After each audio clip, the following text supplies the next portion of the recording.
বিশ্ববিদ্যালয়ে আমাদের কর্মকর্তাদের মধ্যে উপদেষ্টার উপস্থিতিতে এক কর্মশালায় এলইডি স্ক্রিনে ভেসে উঠল শেখ মুজিবুর রহমান ও সাবেক প্রধানমন্ত্রী শেখ হাসিনার ছবি।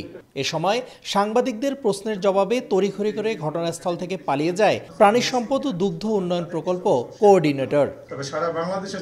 রবিবার দুপুরে নগরীর আরডিআরএস বেগম রোকেয়া মিলনায়তনে live stock and dairy development প্রজেক্টের আয়োজনে বিভাগীয় অগ্রগতি পর্যালোচনা কর্মশালায় অংশ নেন মৎস্য ও প্রাণী সম্পদ উপদেষ্টা।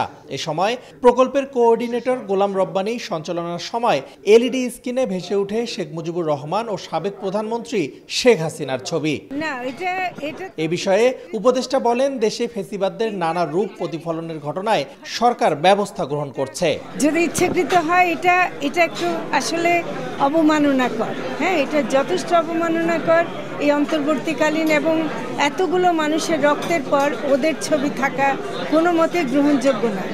আমাকে তিনি জানিয়েছেন যে এটা ভুলক্রমে হয়ে গেছে, তিনি ক্ষমা চেয়েছেন।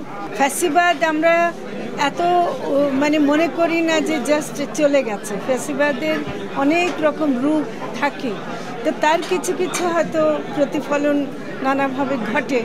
আমরা যখন যেটা টের পাই সেটা ব্যাপারে ব্যবস্থা। রংপুর বিভাগে 2 দিনের সফরে আসেন মৎস্য ও প্রাণী সম্পদ মন্ত্রণালয়ের উপদেষ্টা ফরিদা আক্তার। এ সময় উপস্থিত ছিলেন মৎস্য ও প্রাণী সম্পদ মন্ত্রণালয়ের সচিব আবু তাহের মোহাম্মদ জাবের সহ মন্ত্রণালয় ও রংপুর বিভাগের মৎস্য ও প্রাণী সম্পদ কার্যালয়ের কর্মকর্তারা।